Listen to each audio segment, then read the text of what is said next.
Salud, buenas tardes, bienvenidos a este espacio de periodismo y comunicación en la sede de la Asociación de Periodistas de Tenerife, que hoy se complace en acoger el acto de presentación del libro Crónicas de la Pandemia, del que es autor el doctor Amós García Rojas. No puedo presentar, no soy parcial, no soy imparcial con Amós, por lo tanto me voy a ahorrar algunas cosas que debería decir, porque en realidad mi amistad con él o mi relación con él data de los tiempos de su padre en activo, a quien conocí y a quien traté también. De manera que, y el padre también de Eduardo, de manera que les damos la bienvenida a ambos y expresamos nuestra satisfacción por ser la sede de esta presentación de un libro que está interesando y mucho, y que ya en su original puesta en escena, en Las Palmas de Gran Canaria, causó un gran impacto y tuvo una muy buena acogida.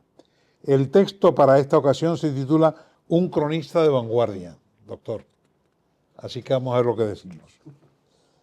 Cuando puso punto final a su ejercicio activo de la profesión y la función pública, allá por junio del año pasado, dijo un adiós callado.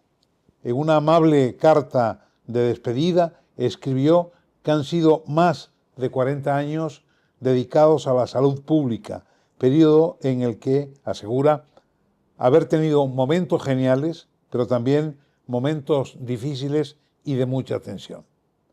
El doctor Amós García Rojas, adscrito al Servicio de Epidemiología y Prevención de la Dirección General de Salud Pública del Servicio Canario de la Salud, ha querido que introduzcamos sus crónicas de la pandemia escritas en esos momentos de zozobra e incertidumbre a los que alude en su carta. Lo hace con la humildad de siempre. Porque Amós fue así siempre, inspirado en los grandes guitarristas a los que admiró y siguió durante su juventud. Siguió desde luego los pasos de su padre, un especialista del que asumió la paciencia que había que tener con los que padecían algún trauma físico, una fractura o una ruptura muscular. Aún le recordamos durante su estancia en la consulta, cuando recibía a cualquier hora a futbolistas lesionados que iban en busca de una sanación casi milagrosa. Dime la verdad, Sedomir, ¿te duele aquí?, le preguntaba en cierta ocasión al arquero de los Realejos que quería disputar como fuese un partido decisivo de los de antes, Real Unión Puerto Cruz en el Rodríguez López. Uno, perdón por la primera persona, estaba allí. El doctor García era así de escrupuloso antes de inyectar un método casi infalible que aplicaba a los deportistas que le visitaban. Su hijo Amós acreditó su humanismo en el campo de la epidemiología, siempre con una palabra o una pregunta para el paciente. Amós tuvo un papel destacado, sobresaliente, en la última pandemia de triste recuerdo. Sus opiniones en medios, a los que atendía sin reserva, también a cualquier hora, desde cualquier día, desde cualquier isla, fueron útiles y tranquilizadoras. Vaya que sí. Con la humildad de los médicos de antes, estas son sus palabras de despedida. Creo que nunca he hecho nada que haya podido molestar a alguien, pero si así ha ocurrido, pido disculpas y te aseguro que no era mi intención. De verdad que te deseo lo mejor tanto a nivel laboral como a nivel personal. Y así, algo emocionado, te digo adiós y te doy un fuerte abrazo. Al que correspondemos, doctor, gracias por tanto, gracias por todo. Te mereces todo el afecto que uno pueda dispensar. Gracias por esta obra que trasciende el relato documental para convertirse en una poderosa defensa del conocimiento, de la dignidad profesional y de la responsabilidad social en tiempos de crisis. A lo largo de sus páginas se reviven los meses más duros de la pandemia desde múltiples ángulos: el sanitario, el político, el social y sobre todo el personal. Y se hace a través de un protagonista que no solo representa a miles de profesionales exhaustos, sino que encarna los valores del servicio público y la ética frente al miedo, la ignorancia o la mezquindad. Lo más relevante de esta obra y lo que la hace tan singular es su capacidad para equilibrar con maestría la crónica rigurosa con la narrativa emocional. El lector encuentra en ella momentos de tensión política, denuncia social, anécdotas surrealistas, diálogos que resuenan con verdad y escenas que conmueven profundamente, como las vividas en las residencias de mayores. Estamos, pues, ante un médico epidemiólogo, especialista en medicina preventiva y salud pública, actualmente jubilado. Fue presidente de la Asociación Española de Vacunología durante la pandemia y miembro del Comité Permanente para Europa de la Organización Mundial de la Salud. Tuvo un destacado papel como comunicador y gestor de la pandemia. Ha sido autor y coautor de numerosos artículos en revistas y libros científicos. También ha publicado varios artículos de opinión sobre diferentes temas en prensa convencional. Crónicas de la pandemia es su primera novela, un relato ficcionado de las aventuras y desventuras de un epidemiólogo durante la pandemia de coronavirus. Su objetivo, fijar en negro sobre blanco una serie de episodios que parecen haber sido pasto de una especie de amnesia colectiva y que ahora, pasados 5 años, nos parecen muy lejanos. En 134 páginas recoge una serie de relatos breves. Cada capítulo es prácticamente una historieta, un cuentito relacionado con la pandemia. Todos están conectados y sobre todo están interrelacionados por una figura, la del epidemiólogo Jaime García. Ha explicado el autor que ejerció de jefe de sección de epidemiología y prevención de la Dirección General de Salud del Gobierno de Canarias durante aquella crisis sanitaria. Además del apellido, Jaime y Amós comparten muchas cosas, sobre todo buenos y malos momentos. Hay algo de ficción, pero también hay mucho de realidad, de las experiencias personales que tuve, dice, como epidemiólogo en el contexto de la pandemia. Así lo ha asegurado el vacunólogo, que ha empleado a su alter ego para airear algunas cuestiones biográficas que explican su comportamiento en determinados momentos de la pandemia, algunos buenos y otros francamente desagradables. Los choques que hubo con los movimientos negacionistas fueron muy duros, y era bastante duro estar trabajando horas y horas y horas para que encima te dijeran las barbaridades que te decían o incluso recibieras amenazas físicas o de muerte, rememora García. En su caso, las intimidaciones le llegaron a su buzón de correo electrónico y lo puso en conocimiento de la policía. De eso no se sabe nada. Me dijeron que habían identificado al autor, comentó en una entrevista periodística. El doctor Amós García Rojas podría haber escrito un ensayo, pero prefirió fabular un poco y salpimentar la narración con algo de ficción. Preferí que fuera una novela, porque quiero que llegue a todo el mundo, que se entienda y que se comprenda, explicó. Además, su libro es breve, ya dijimos, 134 páginas. Desgraciadamente tengo la impresión de que nos hemos olvidado de todo aquel drama tan terrible que vivimos en aquellos momentos. Conviene recordar todo lo que pasó para, en lo posible, intentar no volver a caer en los mismos errores, sostiene. De hecho, en general, esta desmemoria es una especie de mecanismo de defensa para superar el trauma. Las coberturas vacunales contra la gripe han bajado y tiene mucho que ver con la pandemia. ¿Por qué? porque fue tan dramática la situación, fue tan intensa, que cuando acabó hubo un proceso de descomposición y unas ganas locas de olvidarse de todo lo que había pasado durante la pandemia. Las vacunas formaban parte de aquel escenario y todo el mundo quiere desligarse de aquello, aseguró. En una sesuda reflexión lamentó García Rojas que esta desvinculación también haya apartado a muchas personas de aspectos tan esenciales para el progreso de la humanidad como la ciencia. Por muy agotados que estemos de la pandemia, declaró, no debemos separarnos del conocimiento, de la ciencia, que nos dice que en un contexto determinado hay que vacunarse frente a determinadas patologías. Eso no lo debemos perder de vista, dijo el epidemiólogo cuando fue entrevistado por Carmen Delia Aranda Rodríguez en Canarias 7. Ahí lamentó que estemos viviendo el regreso de enfermedades ya superadas gracias a las vacunas, como la difteria o el sarampión. Además, en el libro se destaca el papel clave que desempeñó Canarias en la pandemia, desde que se detectara el primer caso de COVID-19 en España.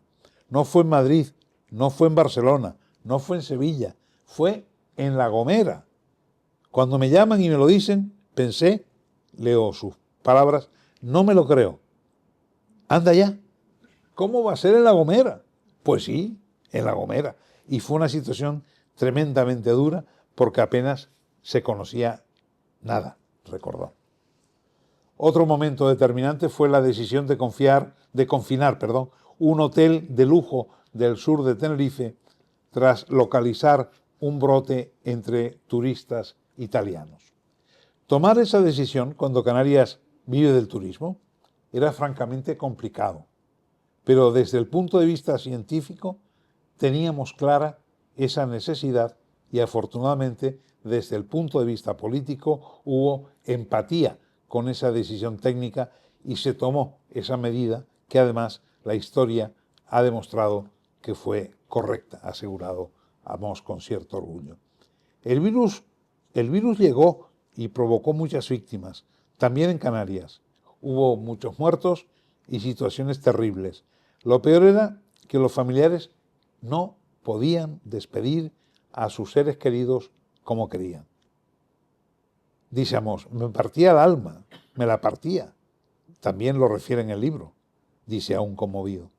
En todo caso, en Canarias, la pandemia de COVID no fue tan devastadora como en el resto del Estado. Fue la comunidad autónoma con la tasa de letalidad más baja de todo el país, reconoce el doctor García. Más allá de estas inquietudes, por último, el libro recoge momentos divertidos surgidos en aquellos días caóticos. Hay elementos de humor, porque lógicamente hubo situaciones que francamente pues eran graciosas. En fin, estas crónicas de la pandemia invitan a evocar un singular episodio de la historia reciente de Canarias, escritas en primera persona por un médico, un especialista, convertido en cronista de vanguardia. Por tanto, con plenas garantías de credibilidad. Enhorabuena, Amos. Muchas gracias.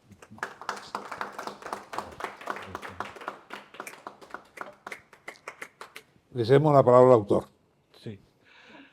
En cualquier caso, antes de empezar y llegar a este debate, sí que me gustaría agradecer a la Asociación de la Prensa de Tenerife y particularmente a su presidente, el que hayan tenido la amabilidad de que pueda presentar este libro en este ámbito, que es uno de los ámbitos que yo creo que es fundamental, porque es el ámbito de la prensa, el de los medios, que contribuyó de una manera palpable a trasladar el lenguaje científico, el conocimiento científico a la inmensa mayoría de la ciudadanía, y también, lógicamente, agradecerles a todos y todas ustedes su presencia. Así que cuando quieras, Eduardo, empezamos. Yo quería empezar por una cuestión que dijo Salvador que me llamó. Dice que durante la pandemia Canarias fue el sitio donde menos víctimas hubo. Mortales, sí. Mortales. Mortales, La sí. pregunta es ¿por qué? Quizás porque el territorio es más pequeño que otras provincias. No. Hombre, pueden influir muchas cosas. Si me vengo arriba, te diría porque hicimos mejor las cosas aquí, en Canarias, que en otras comunidades autónomas. Pero indudablemente eso solo por sí no basta.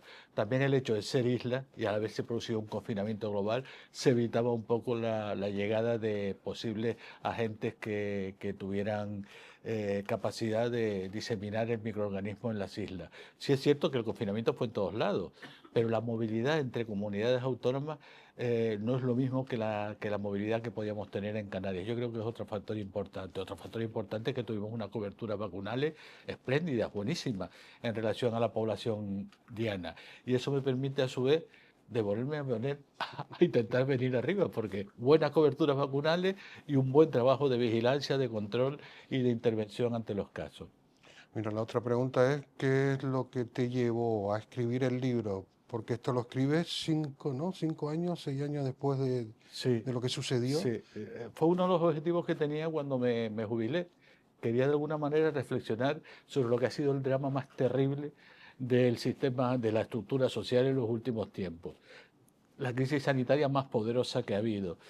Y tenía ganas de reflexionar una vez que me jubilé, porque desgraciadamente la pandemia es reciente, es reciente. Sin embargo, en el colectivo parece que fue hace un montón de años. Y varias de las enseñanzas que aprendimos en la pandemia se han ido olvidando. Y eso me preocupaba y creía que era bueno reforzar aquella imagen de una situación terrible para que no la olvidáramos. Y luego también porque creo que había que reivindicar el papel de los profesionales sanitarios en aquella situación.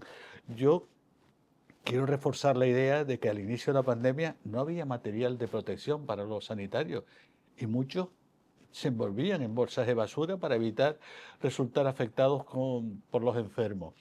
Creo fue una situación en la que trabajamos sin horas del día. Podíamos trabajar 10, 15 horas en un día porque así lo reclamaba la situación. Y creo que era bueno poner en valor el papel de los sanitarios, cuidado, y de otros servidores públicos, como los medios de comunicación.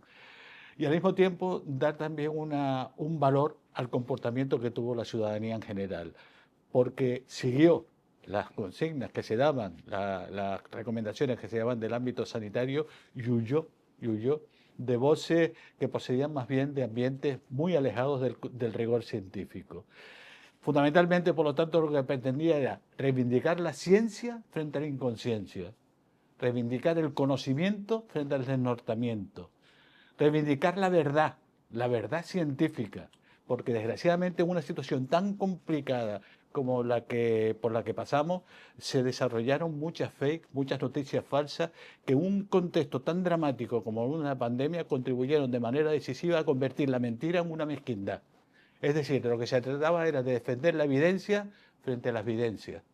A mí me gustaría que también nos comentaras cuánto hay de ti del protagonista. Además, Jaime García, el apellido. Y si las situaciones que plantea en la novela, cuántas están basadas en la realidad y cuántas no. Sí, yo en la novela, evidentemente, Jaime García y yo coincidimos no solo en el apellido, sino también en otras muchas de las cuestiones que aparecen referenciadas en el libro. Sí, porque está a A punto mí de Jaime jubilarse García, también, ¿no? Que está a punto de jubilarse también el personaje. no, se jubila del libro, ¿eh? Sí, Se sí, bueno, jubila. sí, en el libro Sí, sí, está... el último capítulo Sí, bueno, sí, sí, es pero una cuando... entrevista que le Sí, hacen ya después, a jubilado, que de alguna posteriori. manera lo que hace es resumir todo lo que él entendía que fue la pandemia, en el epílogo. La verdad que Jaime García me cae muy bien. Amos García ya no tanto, pero Jaime sí. ¿Y por qué digo esto? Porque Ya. el epidemiólogo, evidentemente, la parte biográfica que pongo del epidemiólogo es parte mía, es parte personal, soy yo, vamos. Y parte de las situaciones en las que aparece Jaime García descrito en el libro también forman parte de lo que ha sido mi biografía personal y la profesional.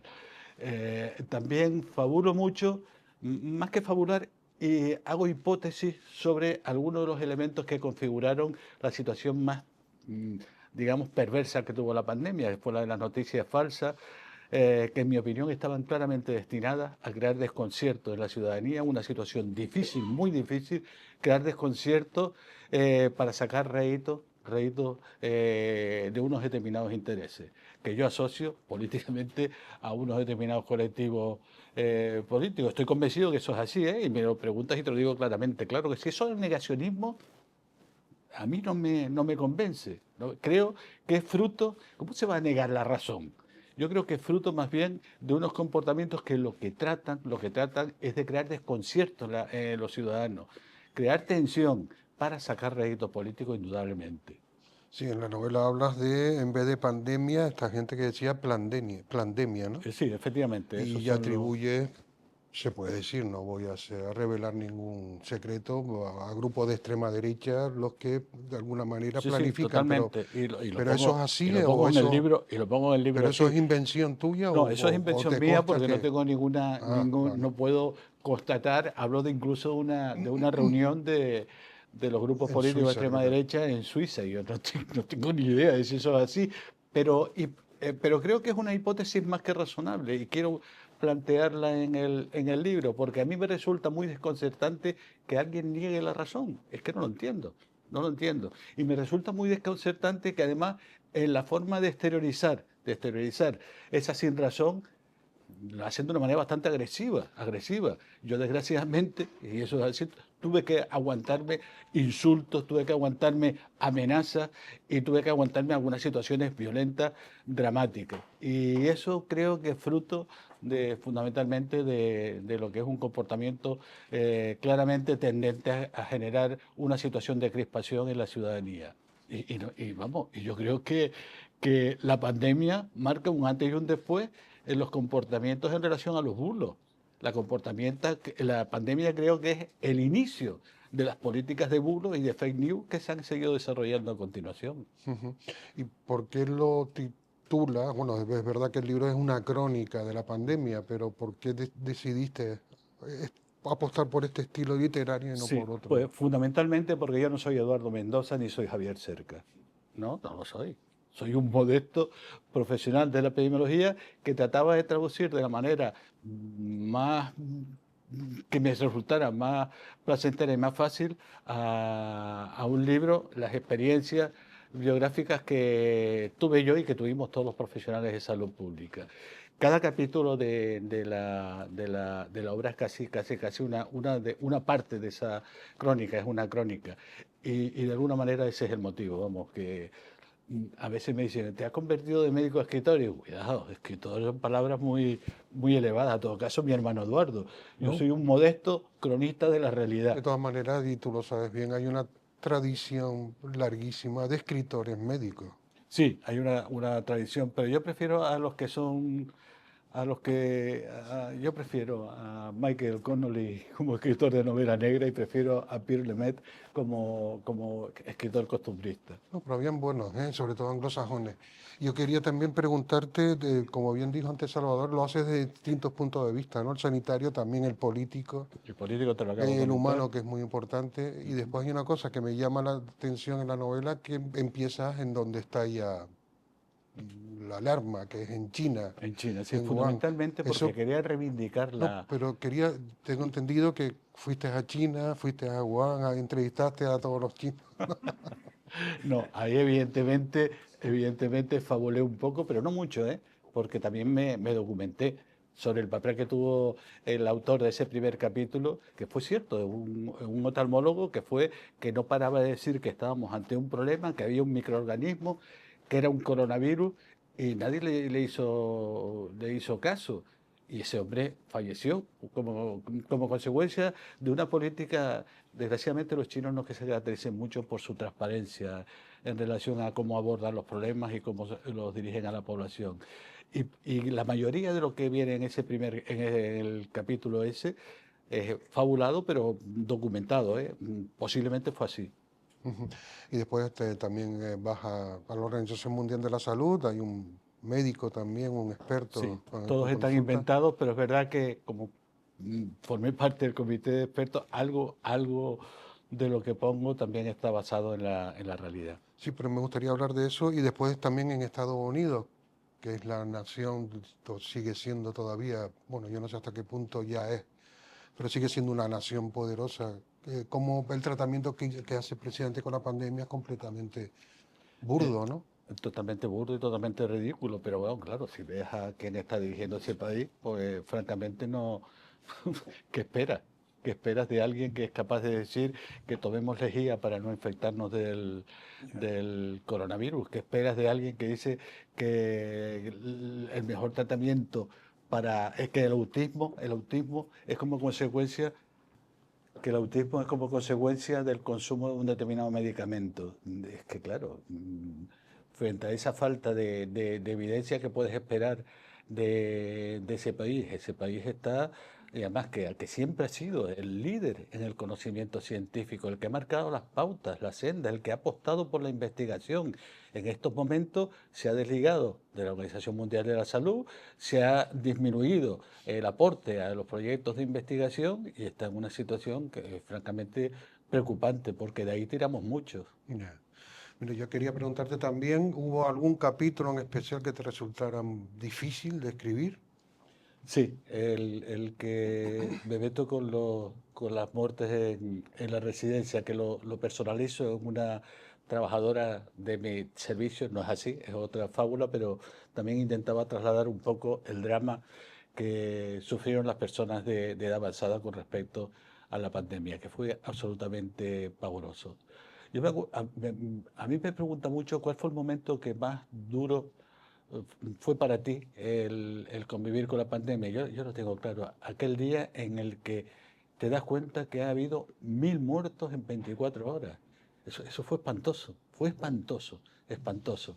Y a ese drama espantoso, súmale lo de los viejitos que murieron en residencia, muchos de ellos de manera injusta, y lo tengo que decir así, porque no fueron trasladados, porque tenían déficit cognitivo o algún tipo de patología física, no fueron trasladados a un centro hospitalario, salvo que tuvieran un seguro privado, que entonces los trasladó al seguro privado. Y se dejó morir de manera inmisericordia a un montón de ancianos. Eso francamente también nos dolía profundamente. Y luego la familia, que las familias no podían despedirse de sus seres queridos como les hubiera gustado. No podían, por las cuestiones de la pandemia. Es decir, el escenario era absolutamente terrible. Pero incluso a pesar de eso, hubieron momentos curiosos y graciosos, que si te cuento uno Sí, que hombre, tengo claro. todavía metido en la cabeza. Mira, mm, cuando ya empecé a hablar yo de que me iba a jubilar, todavía en los coletazos de la pandemia, de repente llegó un día a mi despacho una, una señora que me dijo que era enfermera y que me tenía mucho aprecio, mucha admiración y que me quería hacer un regalo porque se había enterado que yo era previsible que me jubilara en breve. Y me entregó 3 botellas de vino, cuya etiqueta era el nombre comercial de cada una de las vacunas que había frente a la COVID. Aquello me dejó un poco desconcertado, ¿no? Que un vino que se llame AstraZeneca, un vino que se llame... me dejó desconcertado, la verdad. Y sobre todo me desconcertó mucho que estaba muy nerviosa, estaba muy nerviosa. Yo digo, mire, yo puedo causar admiración, pero tanto como para poner a una persona así, francamente, no creo. Bueno, estaba muy nerviosa, tan nerviosa estaba que me dio una de las botellas y no se dio cuenta que, la bolsa donde me la daba estaba rota por debajo y eso, ¡bumba! Se cayó la botella y se rompió en mi despacho.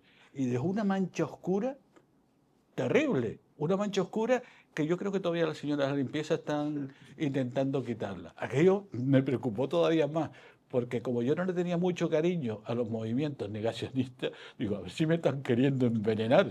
Por supuesto, dejé las botellas allí, no me las llevé, no quise saber nada de ellas, les dije a la gente de la limpieza que las tirara y siempre me he quedado con la duda si me querían envenenar o realmente me tenían mucho cariño y habían cambiado una marca de vino con la etiqueta por otra de las vacunas.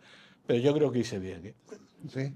No, no te has tropezado la enfermera, entre comillas. No la he vuelto a ver, no sé, era ya mayor, yo creo que ella posiblemente se jubilara antes de lo que me tocaba a mí. A mí me gustaría que habláramos de cómo haces el libro. Es decir, tú planteaste un guioncito, Está Sí, el personaje, está claro, planteé- pero ¿cómo fue todo ese proceso de...? Sí, planteé un guión sobre las ideas que me venían, que recordaba, las fui anotando y dije, pues a partir de aquí estructuro el libro.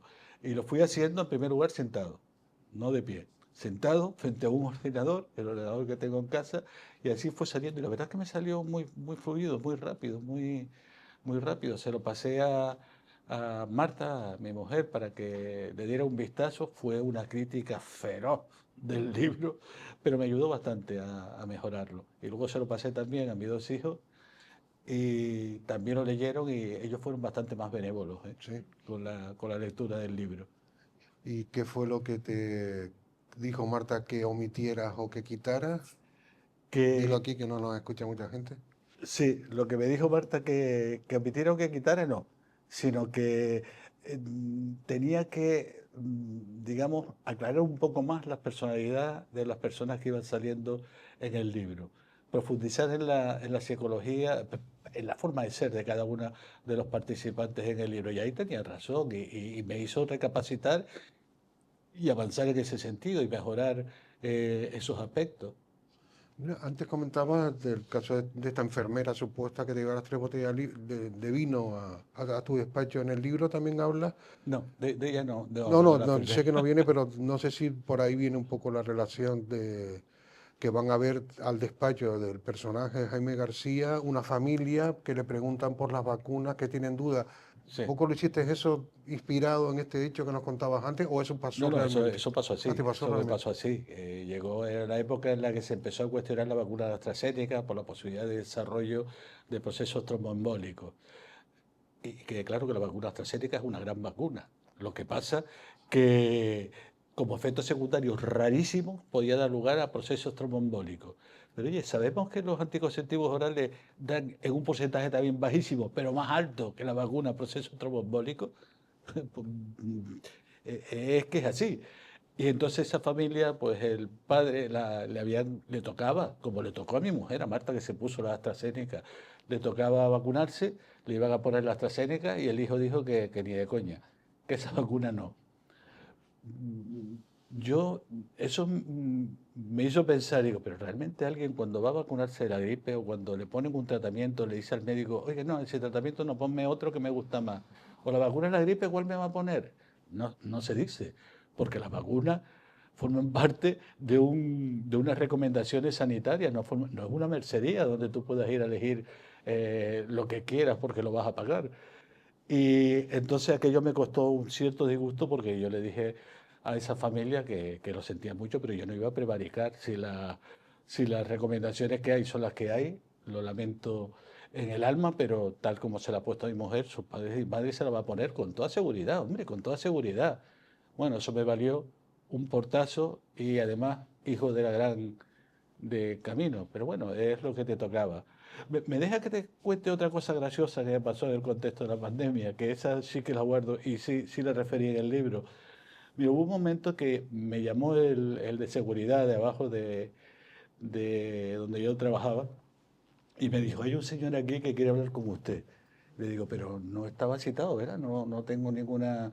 Dice, no, no, pero dice que es muy urgente y que está muy interesado en hablar con usted. Digo, bueno, pues dile que suba. Yo recibía a todo el mundo que quería hablar conmigo, aunque no tuviera hora ni nada, los recibía. Subió y de entrada su aspecto me resultó un poco extraño porque era un aspecto muy desaliñado, era una persona mayor de unos 60 años con un aspecto muy desaliñado. Pero vamos, le pregunté, bueno, me quería usted ver a mí, ¿no? ¿Qué es lo que desea decirme?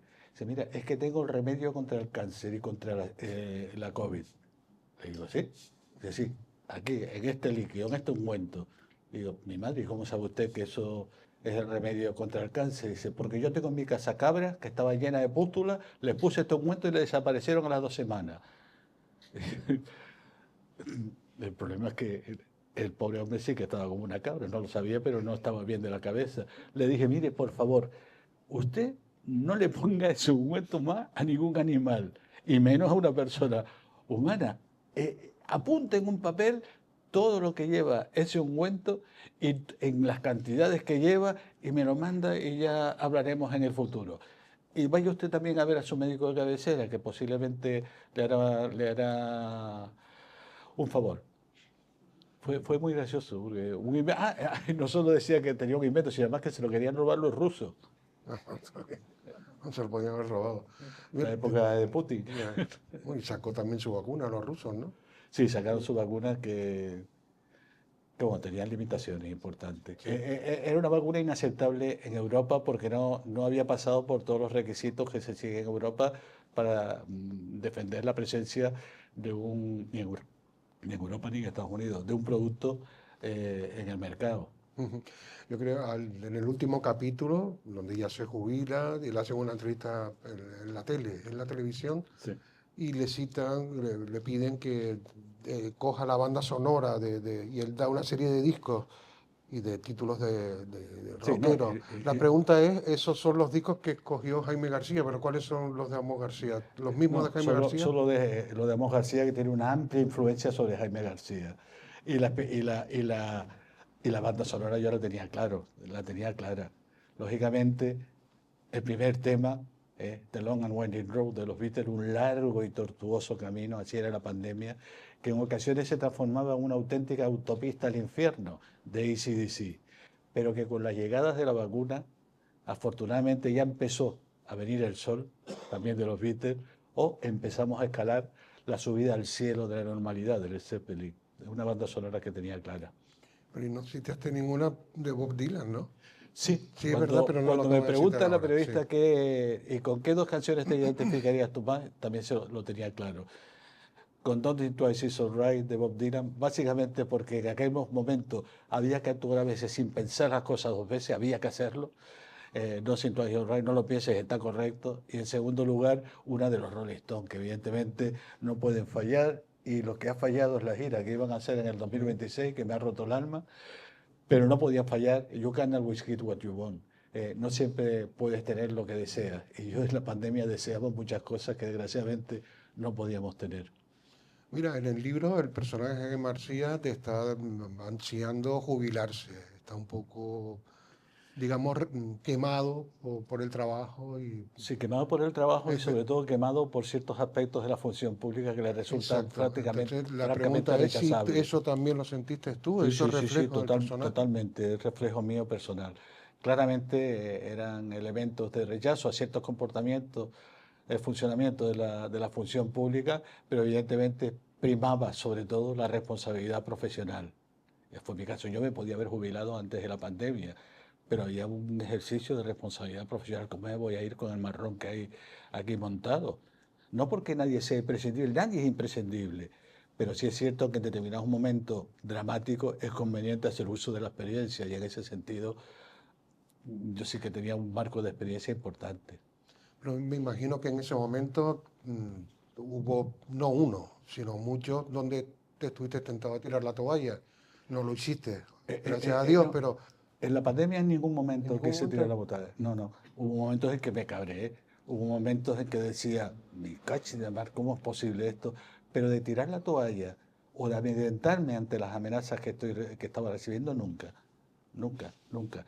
Y parte de ese comportamiento yo creo que también viene expresado en el libro, en la parte autobiográfica de cuando Jaime García, en este caso claramente Amos García, era estudiante de medicina en Sevilla.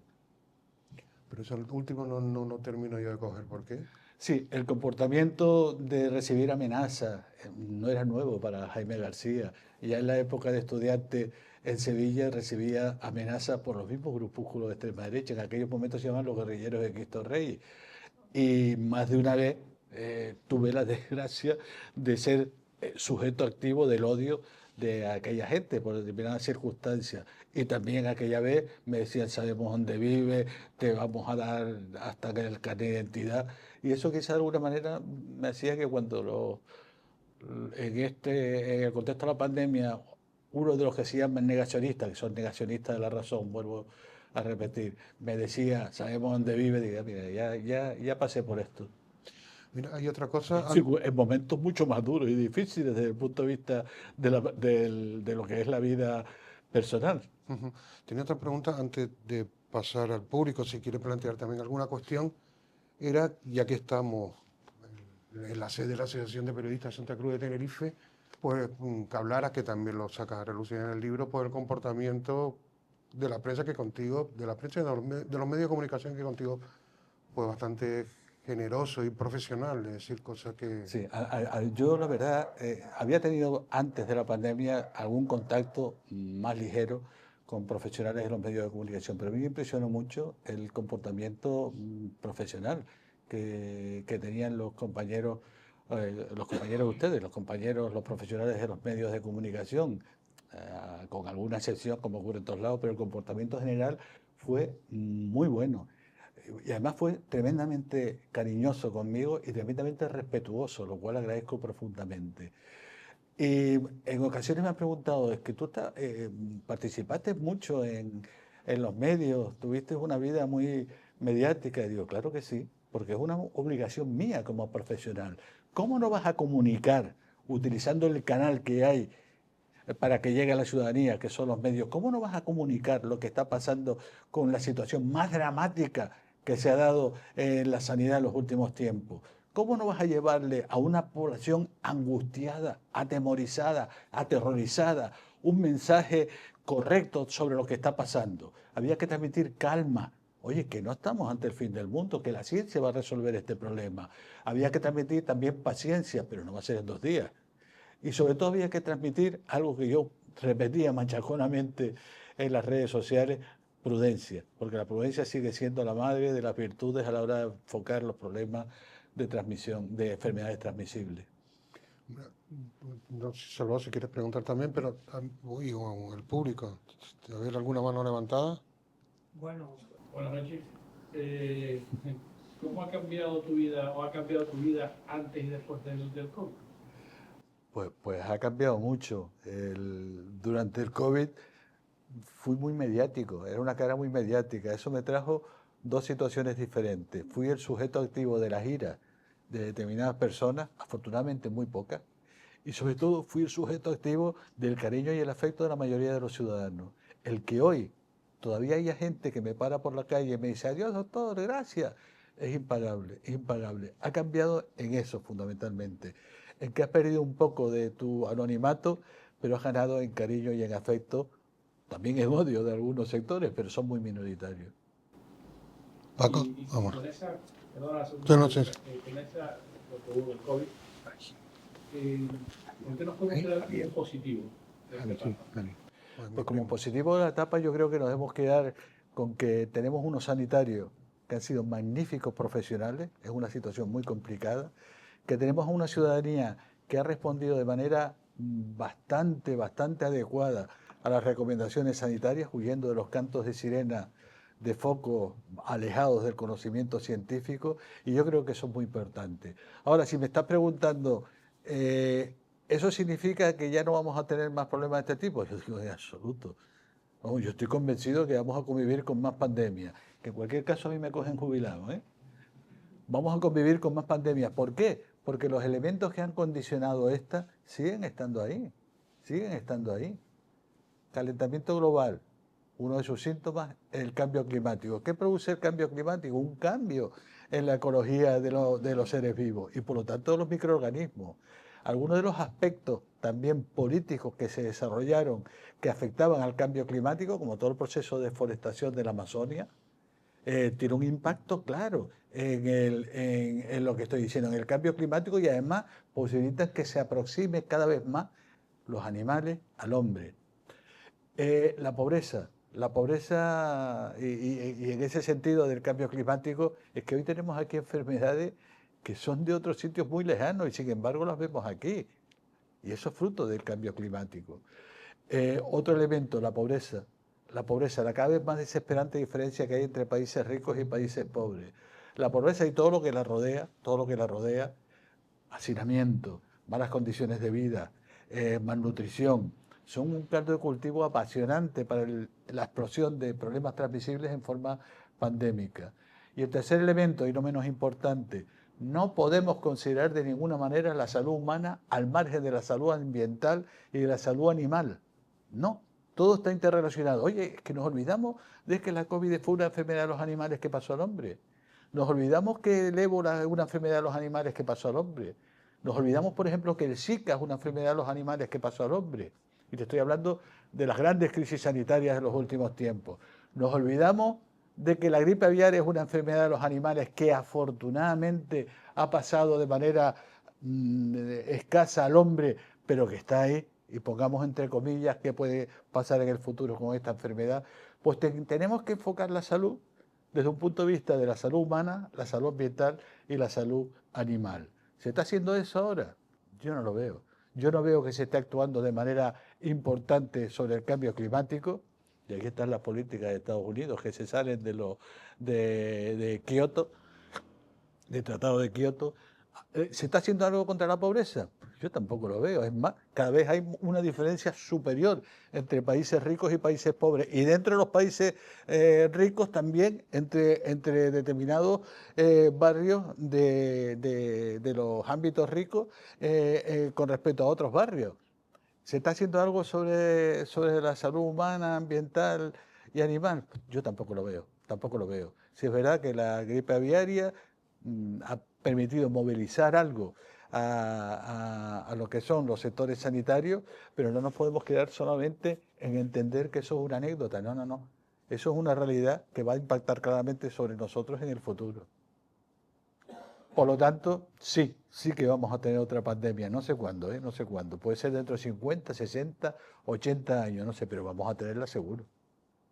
Si hubiera una segunda edición y el doctor Jaime García tuviera que escribir el libro tras jubilarse, sabiendo lo que hoy sabe de mascarillas, historias, tramas, ¿cómo afrontaría ese señor García esa...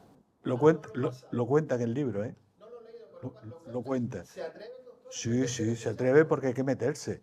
No culpabiliza a nadie porque todo eso está en ver qué pasó, pero sí plantea que es increíble como una situación tan dramática como la que hubo gente que sin escrúpulos se aprovechó para enriquecerse.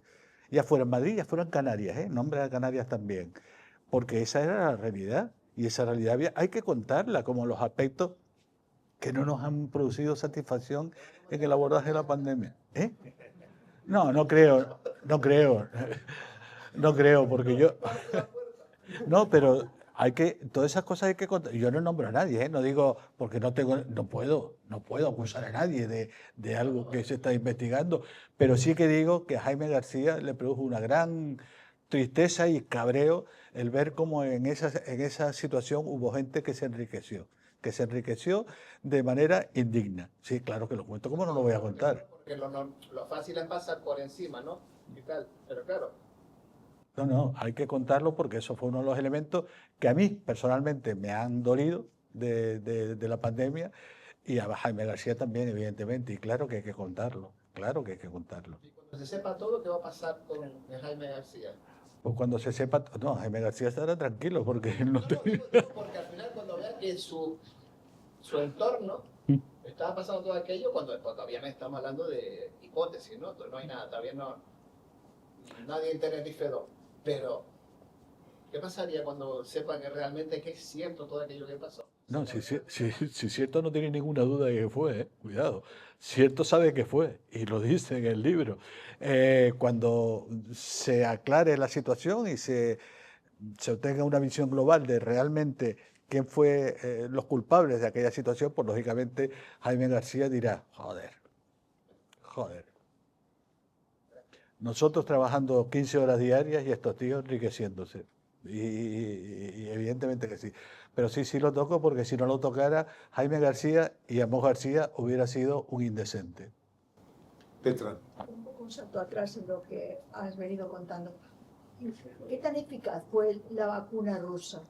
La vacuna rusa, aquí no lo sabemos, porque no se administró, porque el formato de fabricación, o sea, de los ensayos que realizaron en Rusia son muy diferentes a los que están homologados en Europa y en Estados Unidos. Es decir, era una vacuna que no se podía plantear administrar, ni las chinas tampoco. No seguían digamos, el modelo que debe seguir un producto para que esté comercializado, los controles clínicos, las fases clínicas, todo eso no se daba en la vacuna rusa y por lo tanto no se administró. ¿Cuál fue el resultado en Rusia? Según dice Putin y su gente, muy bueno. Yo tengo mis dudas porque una vacuna que no se aplica siguiendo el protocolo científico, no digo que ellos no tuvieran su protocolo científico, pero no tenían el nuestro y el nuestro es bastante riguroso, bastante riguroso. ¿Quién fue, el pangolín o un laboratorio? No sé, yo un laboratorio no me lo creo, no me lo termino de creer. No me lo termino de creer porque primero por la epidemiología descriptiva del problema. El problema no apareció en los alrededores de los laboratorios que fabricaban, que trabajaban con coronavirus. Apareció en el mercado de Wuhan, donde habían animales. Entonces, lo más razonable es pensar que está vinculado, es una enfermedad de los animales que pasó al hombre. Lo del laboratorio, como para hacer una novela, es así que totalmente de ficción, es subjetiva, pero desde un punto de vista de realidad científica es poco probable. Bueno, ahora con lo del cerdo en Cataluña están investigando Está- a un laboratorio. Sí, y en ese caso puede tener su razón, pero ya digo, en el caso de una enfermedad de las características del SARS-CoV-2 es bastante complicado. Además se investigó, la OMS llevando un equipo a China a investigar esa posibilidad o intentar averiguar de dónde venía el... Lo que es evidente es que el reservorio era el murciélago, eso sí que hay una certeza absoluta. De cómo de ese reservorio pasó al ser humano todavía es lo que se desconoce, pero previsiblemente a través de un animal intermedio, que puede ser el pangolín o puede ser otro. Y los murciélagos aquí también pueden... Los murciélagos son reservorios magníficos de numerosos microorganismos, pero de numerosos, desde el coronavirus a otros, a muchos microorganismos. Pues sí, son reservorios, pero no solo los murciélagos, también hay otros animales y dentro de animales incluyo al hombre, que es reservorio magnífico de numerosas patologías. Yo quería preguntarte, Amos, después de esta experiencia literaria, ¿va a haber una segunda experiencia literaria? ¿Va a seguir con Jaime García? Entiendo que no va a repetir como personaje, pero tú vas a continuar con tu por qué carrera no? literaria. ¿Y por qué no? Hombre, pues, Sí, bueno, sí puede ser una experiencia de un jubilado y una tal. alternativa que creo que es interesante, no de su época de jubilado, sino Bueno, anterior, sí. en su época profesional, pero una alternativa interesante es primero decir que en Canarias hemos tenido muchos problemas de salud poderosos, que son claramente, se pueden novelizar, hacer novelas de ellos, y por qué no las iba a hacer Jaime García y crear la saga del epidemiólogo Jaime García. Como que ya lo estás barruntando. Lo estoy barruntando y hay un proyecto que es a mí de lo que más me estimuló porque fue muy difícil abordar, pero que se abordó y salió adelante, entre otras cosas porque había también una presión política de la hostia para que no saliera. No a nivel de gobiernos autónomos ni nada de eso, no, sino del ámbito local. Y había una presión insoportable, pero se solucionó. Pero ¿y qué problema fue? ¿No puedes decir? No, porque entonces no compres el libro próximo. Tiene sentido comercial, yo no lo tengo. Bueno, Salvador, no sé si tú quieres cerrar el acto. Sí, una pregunta simplemente para intentar, recordando aquellos momentos, ¿no?, de tanta zozobra e incertidumbre. El asunto estuvo a punto de estallar turísticamente hablando. El episodio de la confinación de la clientela, de los huéspedes del Hotel del Sur, ¿no? Los expertos temieron, Amos, que aquello estallara fuera de control. No, los expertos sabíamos que aquello iba a estallar fuera de control, lo sabíamos perfectamente, pero déjame hacer una aclaración. Lo pongo en el libro. Canarias tuvo la fortuna o la desgracia de tener un papel clave en la evolución de la pandemia en nuestro país, porque fue la comunidad autónoma donde aparecieron los primeros casos de COVID en nuestro país. Y como dije antes, lo digo porque es así, yo estaba en mi despacho y me dicen, oye, que dicen que hay unos casos sospechosos de COVID en La Gomera. ¿Será en Sevilla, en Barcelona, en Madrid? Dice, no, no, en La Gomera. Y efectivamente, era en La Gomera. ¿Qué se hizo en aquel momento en el que no se tenía ni la más remota idea de cómo abordar el tema? No había vacunas, no había tratamiento, ni siquiera había la posibilidad de que las muestras se pudieran analizar aquí. Hubo que cogerlas a los casos y enviarlas a Majadahonda. Pues todo eso se hizo siguiendo las pautas normales históricas de salud pública. Aislamiento de los casos y sus contactos íntimos y trazabilidad de los movimientos de esos casos. Es decir, ver por dónde habían estado durante su estancia en la isla e investigar todos los contactos humanos que hubieran tenido, a los cuales se les aconsejaba no salgan de su domicilio, tengan precaución y si tienen algún síntoma, llámenos urgentemente. Pues aplicando las medidas esas, no hubo ningún caso secundario aquel. No hubo ningún caso secundario aquel. Para que hubieran nuevos casos en nuestra tierra tuvo que pasar mucho tiempo, mucho más que el periodo de incubación del microorganismo. Es decir, se hizo bastante bien aplicando el sentido común, que es el pensamiento científico. Eso sí, yo y los demás estamos convencidos de que, bueno, habíamos frenado los casos secundarios de ese problema, pero íbamos a tener casos de manera segura. ¿Por qué? Porque ese caso de La Gomera ya nos estaba indicando que el microorganismo se estaba moviendo por todos lados, por todos lados. Oye, ya todo esto y terminamos. No llegaste a coger todo el COVID, ¿no? No, durante la pandemia no lo cogí, mira que me expuse, lo cogí cuando ya no había pandemia. Lo cogí al final. Bueno, En cambio, mi mujer sí lo cogió, Marta sí lo cogió a los inicios de la pandemia, pero tuvo un cuadro de lo más raro que daba el COVID. Fue un cuadro, son datos clínicos, pero yo no creo que a ella le importe, porque no tienen nada. Fue un cuadro cutáneo, le salieron como unas ronchas terribles en el pie que le picaban una barbaridad. Y bueno, curó a las 24 horas y no tuvo ningún problema. Y yo dormía con ella y no lo cogí. está bien. Bueno, pues muchas gracias, Amos. Bueno, muchas gracias, Salvador. Y te cedo el micrófono para que tú cierres el acto. Vale, muchas gracias, Eduardo. Muchas gracias, Amos.